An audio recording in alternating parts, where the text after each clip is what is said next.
उससे पहले राजीव, एक अहम सवाल के साथ आपके पास आ रही हूँ। हालांकि कल से ही आप बहुत सारी ऐसी बातें बता रहे हैं, दर्शकों के साथ साझा कर रहे हैं जो नेताजी के बारे में वो आज तक ना इंटरनेट पर ढूंढ पाए हैं, ना किसी से जान पाए हैं। और ये इसीलिए क्योंकि आप 25 साल का आपका पत्रकारिता में ये करियर, और कई बार आपकी मुलाकातें हुई, बहुत करीब से आपने नेताजी को देखा, जाना।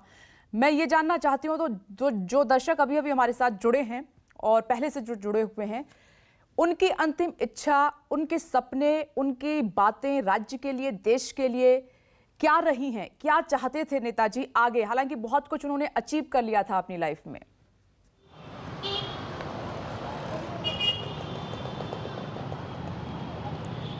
देखिए विपनेश, मुलायम सिंह यादव में कुछ जो अलग बातें थी आज के दिन वो बताना मैं चाहूँगा। देखिए, भारत की राजनीति में महात्मा गांधी के बाद महात्मा गांधी ने ये शुरू किया कि जनता के साथ जुड़ के, जनता के साथ रह के, जनता के जोड़ करके आंदोलन करना और ज़्यादा से ज़्यादा जन नेता की छवि बनाना। भारत में ये राजनीति की शुरुआत महात्मा गांधी ने की। उसके पहले एलीट क्लास राजनीति को, विरोध प्रदर्शन को, सारी चीज़ों को ड्राइंग रूम तक या एलीट वर्ग उसको करता था, उसकी योजना बनाता था। नेता कहीं रहता था और लोग उसको एग्जीक्यूट करते थे। लेकिन नेता सड़क पर उतरे, जनता के बीच में चले, जनता के साथ रहे। ये शुरुआत भारत में महात्मा गांधी ने की। और अगर मैं ये बात कहूँ कि जनता से जुड़कर, उनके बीच में रहकर उत्तर भारत का पुरानी मूल्यों और परंपराओं का आखिरी नेता मुलायम सिंह यादव थे, तो ये गलत नहीं होगा। वो जनता से जुड़ करके रहते थे, जनता के बीच में रहते थे। उनके कई दोस्त, कई नज़दीकी लोग मजाक में ये कहते थे कि अगर नेताजी के पास आदमी ना हो तो वो पंखे से बात करने लगे, वो कुर्सी से बात करने लगे। नेताजी को आदमी चाहिए। अगर उनके घर लोग नहीं आए तो वो किसी के घर पहुंच जाते थे, लेकिन वो बिना आदमी के नहीं रह सकते थे। कम से कम 20,000 लोगों के घर में मुलायम सिंह यादव खुद गए हैं और वहाँ खाना खाया है या चाय पी है या पानी पिया है, या मरने में गए या शादी में गए, या जैसे भी गए। तो ये उनकी एक पर्सनैलिटी का हिस्सा था।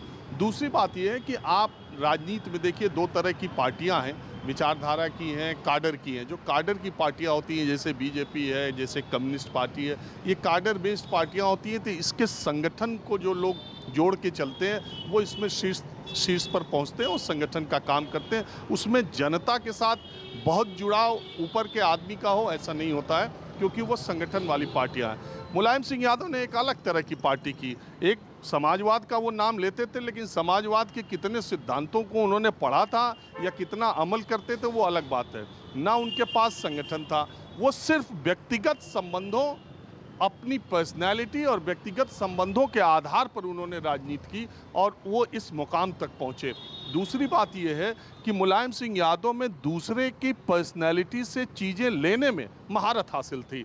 देखिए, उनकी पर्सनैलिटी, चौधरी चरण सिंह से उन्होंने किसानों का मोह लिया, बहुगुणा से मुस्लिमों के करीब जाने का गुण सीखा। भारत में कहा जाता है कि जितनी पकड़ बहुगुणा की मुसलमानों में थी, उतनी उनसे पहले किसी में नहीं थी, और उसके बाद अगर किसी में आई तो वो मुलायम सिंह में आई। तो मुलायम सिंह अपने तरह के एक अलग प्रयोग करने वाले नेता थे। और एक बात और बता दें, जब समाज में या राजनीति में, आज के दिन में भी ऐसा होता है कि नेता अक्सर से आपको ये कहते सुने जाएंगे कि जब समाज का विकास होगा, जब देश का विकास होगा, जब प्रदेश का विकास होगा, तो हमारे इलाके का भी हो जाएगा। अगर हम यहीं का, अपने इलाके का विकास करेंगे तो लोग क्या कहेंगे, जबकि मुझे पूरे प्रदेश को देखना है, मैं बड़ा हो चुका हूँ, मुझे पूरे देश को देखना। मुलायम सिंह ने इस परिपाटी को बदल दिया। उन्होंने कहा, नहीं, पहले मैं सैफई को देखूंगा, जहां मैं पैदा हुआ और जिस जगह ने मुझे यहां तक पहुंचाया है, पहले उसका कर्ज उतारना है मुझे। पहले अपने गांव का कर्ज उतारूंगा, पहले अपने ज़िले का कर्ज उतारूंगा, पहले इसको स्वर्ग बनाऊंगा, उसके बाद मैं सारी जगहों को बनाऊंगा। और ये कहने में उन्होंने कभी भी संकोच नहीं किया। देखिए, पाखंड की राजनीति करने वाले नेता आपको बहुत मिल जाएंगे। नैतिक, आदर्श, मूल्य, परंपरा की बात करने वाले, बोलेंगे कुछ, करेंगे कुछ। मुलायम सिंह यादव ने जिंदगी भर जो किया, उसको डंके की चोट पर कहा और स्वीकार किया। इस देश में। मैं आपको एक और बात बता दूं, मुलायम सिंह यादव के पार्टी कार्यालय का जो उनका दफ्तर का कार्यालय का जो कमरा होता था या उनके जितने भी घर रहे, जितने घरों में वो रहे, उनका जो ड्राइंग रूम होता था जिसमें वो मिलते थे, वो हमेशा उन्होंने शीशे की दीवार लगा कर रखी थी। बाहर से आदमी मुलायम सिंह को देख सकता था कि वो कहाँ बैठे हैं, किससे बात कर रहे हैं, कब फ़ोन कर रहे हैं, कब अखबार पढ़ रहे हैं। ये पारदर्शिता उन्होंने मेंटेन की, जीवन में कुछ भी नहीं छुपाया। देखिए, उन्होंने दूसरी शादी की, उन्होंने प्रतीक यादव जो आज सवार हैं, उन्होंने उसको पिता का नाम दिया, साधना गुप्ता को पत्नी का दर्जा दिया। कभी पारिवारिक, ये सामान्य बात नहीं है सार्वजनिक जीवन में। अब वो नेताजी नहीं रहे, लेकिन सार्वजनिक जीवन ऐसी पारदर्शिता और ऐसे साहस के साथ जीने वाला दूसरा सार्वजनिक व्यक्ति या नेता नहीं हुआ। कमियां बहुत लोगों में है, लेकिन उसको उजागर करने में या दम ठोक के कहने में कि मैं इसके साथ हूँ और रहूँगा, ये सिर्फ मुलायम। इस देश ने डाकुओं का भी सम्मान किया है, लेकिन पाखंडियों का नहीं किया है। मुलायम सिंह यादव ने जिसके साथ रिश्ता रखे, दम ठोक करके उन्होंने कहा। और मैं एक बात छोटी सी और बता देता हूं विपनेश, आपके कार्यक्रम में, कि आज जब देश के सीमाओं पर सैनिक वीर गति को प्राप्त होते हैं, शहीद होते हैं, उनके जो पार्थिव शरीर अब गांव तक आने लगे हैं और वहां कलेक्टर और एसपी का होना और राजकीय सम्मान के साथ उनकी अंत्येष्टि की जाना, ये मुलायम सिंह यादव ने रक्षा मंत्री रहते हुए ये फैसला किया था कि जब जवान शहीद होगा तो उसका पार्थिव शरीर घर पहुंचेगा ही पहुंचेगा, और जब पहुंचेगा तो उस जिला के जिलाधिकारी और एसएसपी को वहां होना होगा।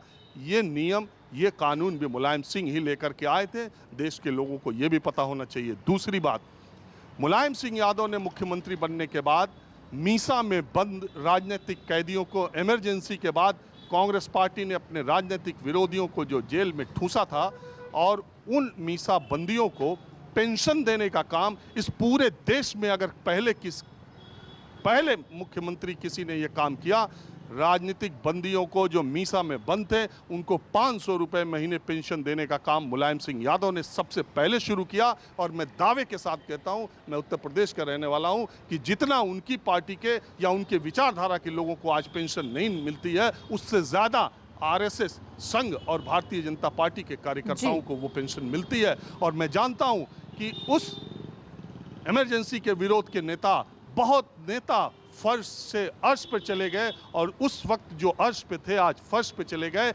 अगर वो आज पेंशन बढ़ करके, वो उसको मायावती ने बंद कर दिया था, अखिलेश ने फिर शुरू किया, पहले 12,000 किया, फिर 15,000 किया, योगी आदित्यनाथ ने उसको 20,000 रुपये किया। आज 20,000 लोकतंत्र सेनानी नाम से, हर जगह स्वतंत्रता सेनानी की पेंशन मिलती है, यूपी में लोकतंत्र सेनानी के नाम से पेंशन मुलायम सिंह यादव ने शुरू की। आज वो पेंशन 20,000 रुपये मिलती है, और वो आदमी जो आज फर्श पर है या पाताल में है, उसका जीवन, उसकी लिखाई, उसकी दवाई, उसका खान पान, वो किसी के सामने हाथ फैलाता नहीं है, क्योंकि उसे मीसा में वो बंद था, उसे 20,000 रुपये की पेंशन मिलती है। तो गांव देहात कस्बे में रहने वाला आदमी उससे जिंदगी चलाता। ये फैसला भी मुलायम सिंह यादव ने किया। उनके कई फैसले मैंने आपको कहा।